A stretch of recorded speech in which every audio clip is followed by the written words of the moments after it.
Michael, good to see you again, man. Good to see you. We've upgraded since our last conversation. Bit of a different setup, but Yeah, it looks incredible, man. obviously excited to dive in. I know recently, just for everyone's reference, you finished near 200% of your ramp quota, one of the top SDRs in your start group, and I know things are looking really well. You obviously overachieved on quota too for the first time, so you're getting a check bigger than you expected. Excited to dive in today, just about your experience end to end in terms of starting recently as an SDR, what you think you've done well, what you wish you could improve, maybe setting the stage for everyone, just where you were, right? We've talked about how you broke in the past, but maybe just where you're at now, and kind of how the last couple of months have been for you. Yeah, man. So now it's weird. When I came in and I started, it was like everything was so new to me that it was like how you have all these tools that you have to learn. Like, how can I consolidate everything and actually be a master at all of them and make it a part of my life, my work life? And so now I'm at a point where when it comes to the tools, the daily tasks, the processes, it's like the back of my hand now. It's like I feel like a veteran already, even though there's so much to learn. So I think like I made a lot of headway in terms of getting my processes dialed in, and just knowing that different people in the company have different ways about being successful. So I think I started finding my own way to be successful. And yeah. No, it's been awesome to see. I know one of the things we were talking about before we started recording is some of the things you wished you would have changed. Maybe as a starting point, like maybe one or two things you think you learned very quickly that helped you progress well, and then maybe one or two things you have like struggled to grasp and are still working on. Yeah, that's a good question. So like I think one of the things that I learned very quickly was not being so focused on, like, not obsessing over the talk track, over what to say on the phone. I think it's always good to improve and revisit calls and see where you could have done better. But if you obsess over it and have the mindset of, oh, I'm bad now, I need to get better, and you go into calls being like, I should say this, you kind of veer away from actually having a conversation with the prospects, and you also don't feel as confident on the phones because you're like micro-analyzing yourself in the moment. So I learned to kind of separate those two, where I can listen to a call and be like, oh, I could have done this and this better. But I also let it go and I say, okay, cool, I know that now.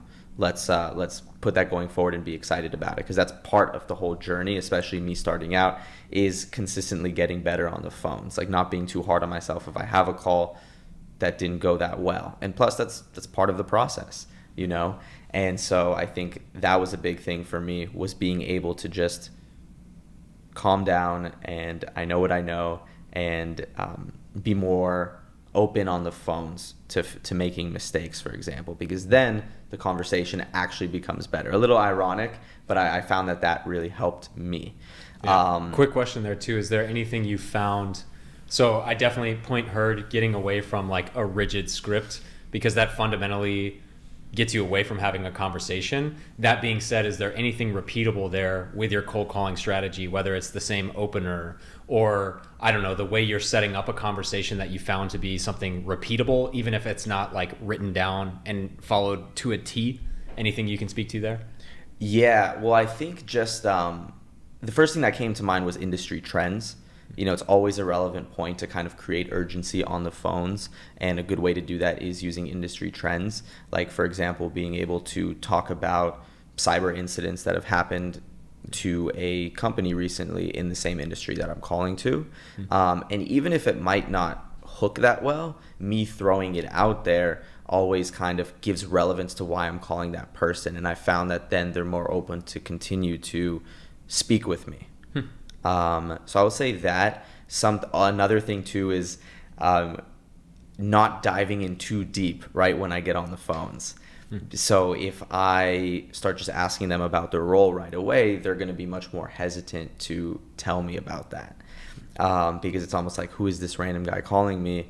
Why does he want to know about what I do? So I started going closer to the way of just kind of creating relevance. We have certain point of views that we create for each company, where I can use a little bit of what I wrote as context behind my original message. So I feel like consistently doing that has allowed me to have longer conversations And then once I have a longer conversations, that kind of confidence of being able to get a meeting goes up and up and up. And it's clear in my head the path I need to go to in order for it to make sense to book a meeting. Nice. No, great feedback. And I think that's a really great job too of explaining kind of the natural progression. And I like the fact too that it's like you just take the call and you move on to some extent too. Like if for anyone watching, it's like, yes, you are studying, you are keeping up on things, but at the end of the day, you're showing up and you're making calls. And that is as good of a teacher as studying yet another, white paper, et cetera, et cetera. Yeah. Maybe speaking to if there's anything you think coming in that you've done particularly well or grasped maybe very quickly compared to your peers, like what could you speak to for someone that's a new SDR just looking to improve their game that you have leveraged very well early on? I think my knowledge of the product. I think that was a big thing. But what I think I did really well is because it's easy to fall into the trap of knowing the product really well, but then kind of just going into that on a call. Like, oh, our product does this, this, this.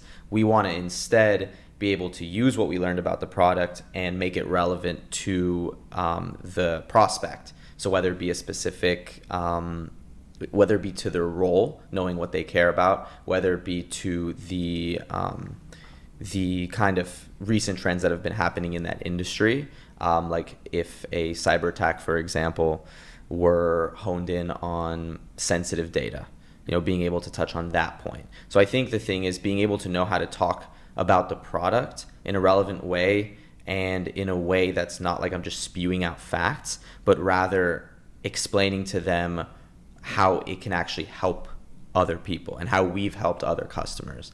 So I think leveraging the technical knowledge into a conversation, being able to explain it. Sometimes like when I explain the product, I don't even sound very technical. I sound more conversational, like I'm not going into weeds and bits. And I find that lands pretty well, even though sometimes in my head I'm like, wow, I could explain that better. But it lands because it actually sounds more conversational so that more people can understand it. Yeah. No, well said. And maybe on that note too, kind of transitioning towards internal dynamics or politics, whatever you want to use. And Sure. I don't say this maliciously, like you're trying to rig the game or play the game in your favor, but I am curious from what you've seen and some of what we talked about offline in terms of building an internal brand. I don't want to make it more than it has to be, but just as simple as people seeing you as a solid contributor, a strong SDR out of the gate. Is there anything you can speak to there that you think you did well? I made it kind of a mission to first and foremost get to know the people around me, the people that I'm going to be working with specifically in my team, and then also going out of my way to set one-on-ones with specific people who I look at and I say, oh, I could improve in something that they're very good at. I want to learn from them. And so I think just kind of doing that and putting myself out there, it put myself on people's radars. And I think one time I tend to be sometimes very like I don't want to ever come across as like arrogant or cocky or things of that sort. So sometimes like if I have a successful call or I booked a successful meeting, I'd be hesitant to like tell my manager, oh, this was a good meeting, because I didn't want to come across as very like I was bragging. But in reality, it's good to share your successes, and that's what people within the company told me. No, I think that's like a huge key. It's two sides of the spectrum. I see some SDRs that want to come in and maybe they put so much pressure on themselves to be like a top performer without even knowing what that means, that they go overboard and self-promote when, don't get me wrong, it's not like you want to ignore it, but if you're 3 months into the job and trying to act like you're like the number one person in the company, it's like, you'll get there. You don't have, like, no one's even asking. No one's expecting that you're like the super dog right away. And I think to your point, though, I do see a cohort of SDRs that, are putting their head down and do really want to focus. And I don't know that they put enough attention on just picking their spots to make sure everyone is aware of the quality of work that they're doing. So that's a really good insight. And I think maybe speaking to just your experience too, I know you're a part of our broader community. You've interacted a lot with some of the SDRs we have at Outreach, at Brex, at Snowflake, at all these other different companies. Is there anything you could speak to from the community that you feel outside of Rubrik, which is a great company? I'm sure you're getting a lot of training and resources there, but is there anything else you could speak to that maybe you picked up on or you've valued in particular from being part of the SDR Accelerator. Yeah, 100%. And first, going back to that other point where, you know, it's very common to kind of come in and be like, I have to be the best right away. And so that was a big realization I had early, where it was the first couple weeks on the phones, and I'm just like, oh my God, I'm not booking as many meetings as these guys that have been here for a really long time. For example, I feel like I'm not doing good enough. But then I remembered myself, hey, they're putting me on this metrics-based quota to start. Trust their process. So as long as I'm doing that and exceeding that, I'm good. Then same thing for my ramping quota. It's like, I'm doing well on my ramping quota, but what if I were on a full quota? But then I would be hard on myself, but I tell myself, like, they have me on a ramping quota for a reason. Yeah. Trust that process. That is your quota. The whole point of this quarter is that I can learn from the mistakes I made so that when I'm fully ramped, I'll be ready to go, ready to crush that number. So yes, going to your point, that's something that really helped me. And it really helped me calm my mind, because I wouldn't get too worked up over my performance, because I knew that you can't just go from 0 to 100 in a week. You know, It takes time. And I feel like, thinking back to the start of this past quarter to now, I feel like I've done a really good job about just managing all the emotions that come with the job. So yeah, but to answer your question about the SDR Accelerator, I think the biggest thing for me that stuck out, especially in joining the live calls, was hearing different companies' processes, like whether it be what their comp is like in terms of what their quota is like, or like how are they getting paid, essentially, what they're asked to be doing, the different types of tools that they're using. I thought that was really helpful for me and allowed me to kind of take a nice deep breath, because it was very easy for me to, you know, I could learn from all the top performers at Rubrik and the managers and whatnot, and learn how to be successful in that company. And that's great. Being able to hear other people's experience allowed me to take kind of a step back and say, wow, there are different organizations that are doing things in very different ways. So it kind of allows me to look at what Rubrik does more objectively, because I can take a step back from it. And then I could kind of analyze a little better what I can do better to succeed. Yep. So yeah, I thought that was really helpful. And plus, everyone in the community in SDR Accelerator wants to help other people. And I think that was great. Well, I think first and foremost too, I think one thing I truly enjoy is everyone there is like locked in, and wants to be a top performer themselves, right? And by the nature, I think, it's been awesome to see how much everyone feeds off of each other, and really just like, it is a community of top performers, which has been very rewarding for me. But nonetheless, I know, kind of looking ahead now, right? Like, it sounds like, and correct me if I'm wrong, you've done a good job, obviously over exceeding your quota, your expectations for ramp period.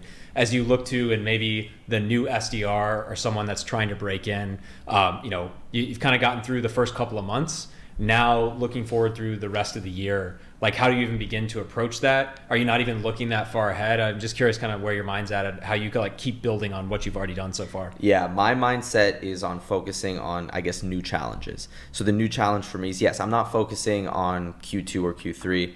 My focus is on Q1, because it's my first fully ramped quota. And so because of that, it's new for me. It's a new challenge. So yeah, pretty much all my focus is going there. Whereas I feel like potentially after this quarter, I can start looking at how to plan the next few quarters at once, because I'll have a little more insight. But for now, my focus is on just crushing this specific quarter. So I think that helps me as well. It's good to kind of think ahead. Like, I know I want to get promoted to an AE down the line, but I know that I need to become a great SDR first. And so I've learned to kind of separate those two things right now, because I'm still fairly new and I just want to really come out swinging this quarter. So that's my focus. No, it's awesome to hear. I know one of the things maybe double tapping on too for other people's reference that are, again, either actively in SDR or breaking in, is like, I think one thing we talked about that you've done well is relationships specifically with your account executives. I know you touched early on about how you've had some conversations with top performers, but I want to talk maybe specifically about the relationship with AEs. Sure. Is there anything you feel you've done well there, or some advice to your person who's walking in for their very first day of the job, how they would even approach that? Yeah, definitely. First, be proactive as possible in reaching out to them. Like, when you set one-on-ones with your AE, you're setting those one-on-ones. It's your meeting. A lot of times they will want to set meetings too and have certain things that you want to work on, but you want to come prepared to those meetings, even if it's just to meet them. And that was like, I'm really thankful for, my managers and the people around me, because they told me that, and that helped me develop that relationship with those AEs. But, kind of going into those calls, just treating them like another person, not like that they're this, they're not like, just because, like on a pedestal or something? More or less, but it's like, technically they are in a higher position than you, and you want to eventually be in that position, but you guys are working together, right? They're helping you, you're helping them. And they'll even tell me, they're saying like, if you help me, I'll help you.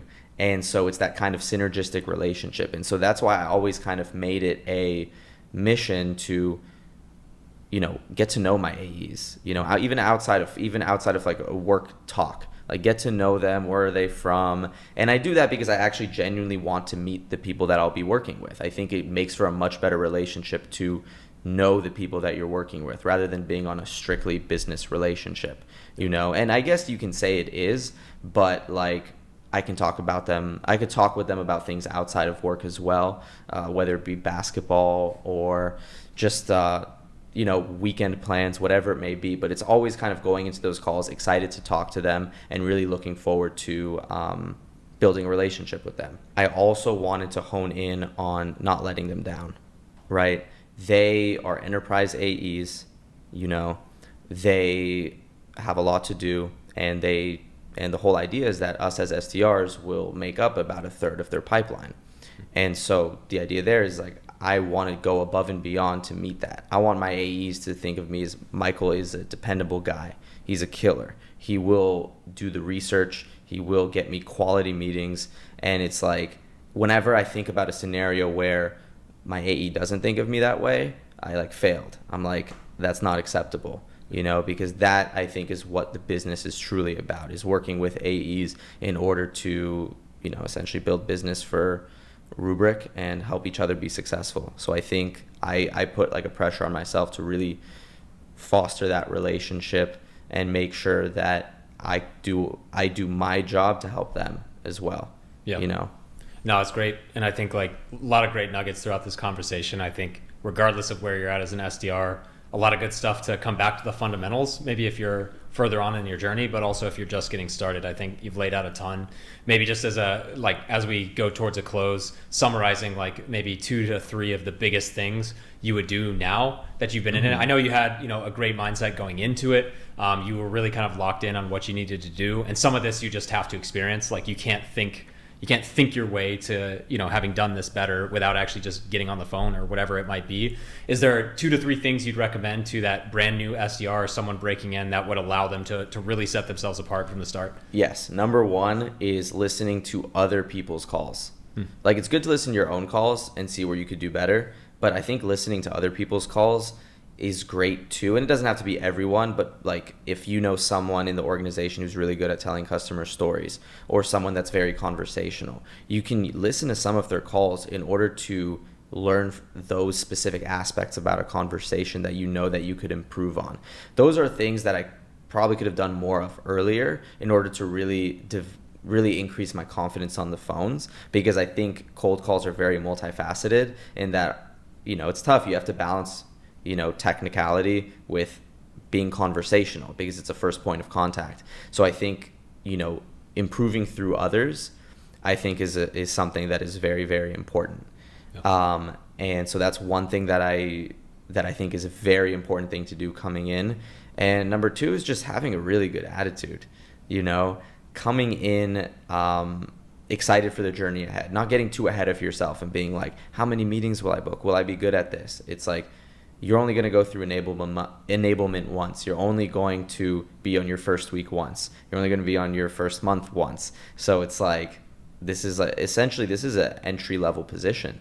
So it's like, hone in on that and really just focus on learning. Yeah. Learning the product and learning how to send emails, be on the phones more effectively, and that will help you. And that's kind of how I've been seeing it lately. It's almost like a game in a good way. a way where I can say like, how can I be better than I was before? And it makes it fun because it seems like it's never ending.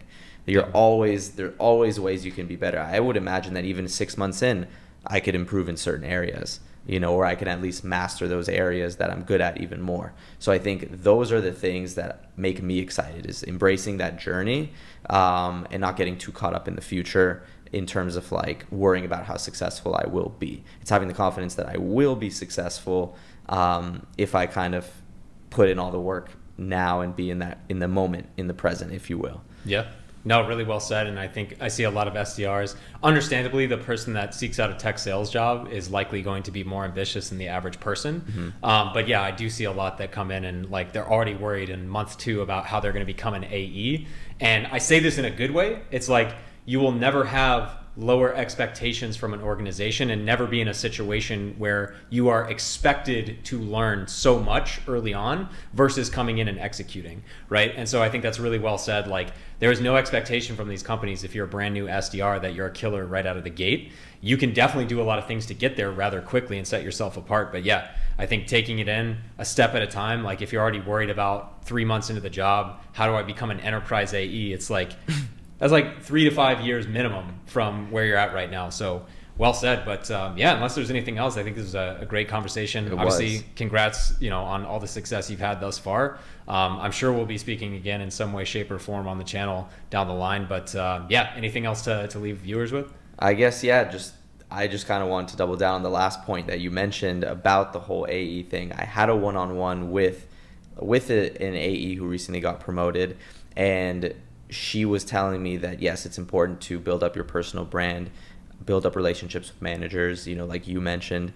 But yeah, and she mentioned a lot of the things that she did before she got promoted, like learning what it's like to be an AE, like more intensively before she would get promoted. So yeah, it's important to know that when you're starting, you can start learning about becoming an account executive, but your main focus has to be on becoming a good SDR first. So yes. 100%, man. Well, again, great to see the traction you've already had thus far. Thank you. Excited to see where it takes you. And yeah, we'll talk soon. Sounds good, Eric. Thanks for having me.